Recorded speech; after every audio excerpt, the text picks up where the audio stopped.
Today I'm taking a look at the MIJOMI E4 and E8 flashlights. So this is the E4, this is the E8. You can see the E8 is a bit longer, but it's about 4 1/4 to 2 3/4. The E8 is just under an inch, about 15/16, and the E4 is right around 3/4. Now there's a little bit of extra distance here because of the cap and the button, and mostly of the clip, but if you want to, you can actually pull the clip off, and you get that option on both flashlights. The clip is, however, pretty nice because it is a double clip, so you can clip from this side.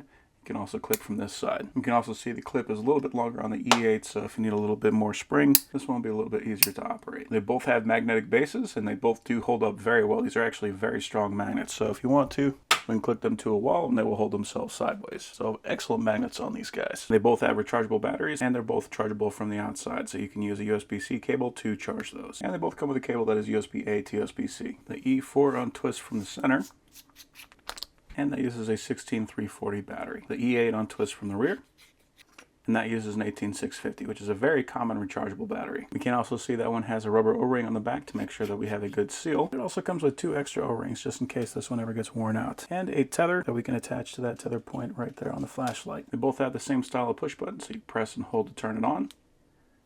And you can see they both have a green light to let you know that the thing is actually on. It goes off to say battery power, but you're probably going to be able to tell the thing's on because it is pretty bright. So we have a couple of brightness settings. So right now it looks like they're off, but they're actually both on a very low power. So if you want to save batteries with this, like if you got to use it an entire weekend, but you still need to be able to see what you're doing, this will be a great way of doing that. Maybe you're just trying to do something sneaky or read a map during the night, something like that. So you have the ultra low, low, medium, high, and then this one has a super high. So that one,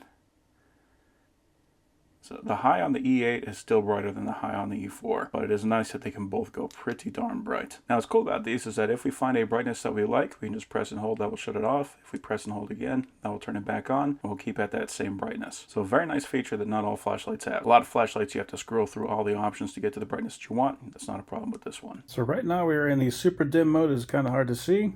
Here is low, medium, high, and super bright. So there is a lot of light coming out of this little flashlight if you need it. I also just like, I mean, right now I'm still about 6 feet away, so let's go up closer.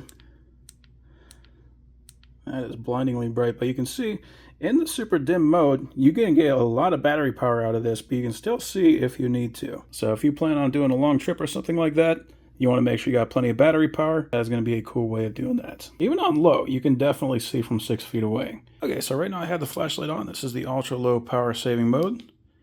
Here is low, which is pretty darn bright.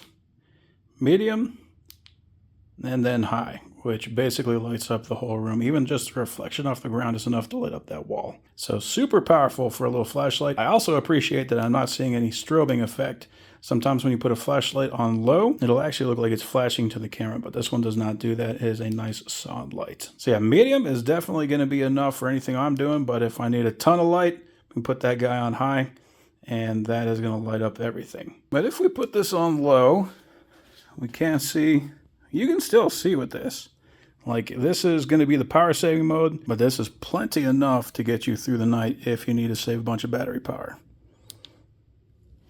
Very cool. Yeah, even on low, up close, that is kind of overwhelming. I also appreciate they both have full metal bodies. Like, these feel like very robust flashlights. They also have flat bases, so even if you don't want to use the magnet, you just want to lay it on the floor, and you'll be able to see what you're doing if you have to lay on your back and do some work above you. So overall, these are some excellent flashlights.